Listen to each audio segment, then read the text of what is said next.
어려 보이기 위해서 하루에 이제 탄수화물을 한 끼만 먹는다는 거. 이건 이제 기본적으로 어떻게 생각하시면 학술적으로는? 예, 이게 사실은 이것도 아침밥과 마찬가지로 단순한 사고에서 나왔다고 생각을 하시면 될 것 같아요. 나이가 먹을수록 필요로 하는 열량이 줄어드는 거는 맞아요. 그리고 탄수화물이 예전에 비해서 가장 많이 변한 영양소예요. 예전에는 주로 식이섬유가 많이 들어있는 복합당이 많았다면 현대로 오면서 정제된 당분 식품들이 굉장히 많이 늘어나게 됐죠. 자, 정제된 당분 식품을 줄여야 되는 거는 맞는데 이걸 어떻게 쉽게 줄일까? 그냥 한 끼만 먹으면 쉽게 줄일 수 있을 거다라는 단순한 발상이에요. 이거는요, 사실 탄수화물을 한 끼만 먹는다는 개념보다는 어떤 탄수화물을 어떻게 잘 나눠서 먹는가 하는 게 훨씬 더 중요한 부분이 되기 때문에 네. 복합 탄수화물을 세 끼에 잘 나눠서 건강하게 먹는 것이 오히려 과도한 지방의 섭취도 막을 수 있고요. 건강하게 체중 감량을 할 수 있는 방법이기도 한 거죠. 복합 탄수화물이 뭐예요? 복합 탄수화물은 이제 식이섬유를 많이 가지고 있는 주로 자연에서 온 탄수화물이라고 생각을 하시면 돼요. 정제된 것들은 가공돼서 보다 이제 흔히 볼 수 있는 뭐 초콜릿이라든지 빵이라든지 그런 것들을 얘기를 한다고 생각하시면 됩니다. 자 교수님. 일단 저는 이 주제를 받아보고요. 고민했던 게 동안이잖아요. 네. 그러면 20대의 얼굴과 40대 얼굴이 다릅니다.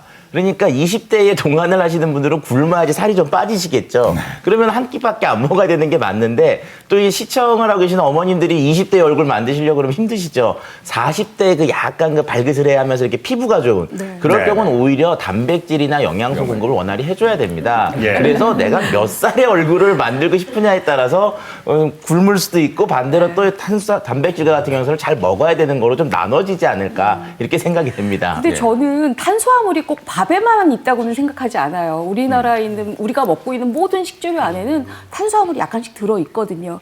근데 사실 이 탄수화물이 우리가 이게 하루에 한 끼만 탄수화물을 먹자라는 얘기가 예전에 우리가 열풍이 불었던 1인 1식에서 온 말인 것 같아요. 네. 근데 사실 이게 지금 어떤 트렌드가 또 옮기고 나면 이게 좀 싸늘하게 식었잖아요. 지금 한 사람 없죠, 별로. 지금은 삼시세끼 소식으로 알뜰하게 영양 불균형하지 않고 영양가 있게 먹는 게 가장 얼굴을 동안을 만드는 좀 지름길이 아닌가 생각하는데요. 사실 배고프면 우리가 미간이 찌그러지잖아요.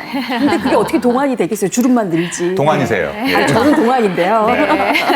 그러면은 삼시세끼 건강하게 소식하면서 잘 먹는 게 동안의 비법이라고 하셨는데 그러면 잠은 어떨까요? 사실 잠은 뭐 많이 자면 잠꾸러기라고는 하지만 피부가 미인이 잠꾸러기라고 얘기는 하지만 네. 사실 잠을 많이 자는 뭐 나무늘보의 경우 네. 날씬한 나무늘보는 없잖아요. 근데 저는 늘어지게 잔다는 게 몇 시간을 얘기하는지 잘 모르겠지만 사실 저 같은 경우에는 한 5시간, 4시간을 굉장히 깊은 잠을 숙면을 취하는 경우거든요. 그래서 저는 사실은 그 늘어지게 잔다는 표현이 아주 짧은 시간이지만 달게 자고 깊게. 맛있게 자고 깊게 자는 게 그게 아주 최선의 방법이 아닌가 하는 생각이 들어요. 네. KBS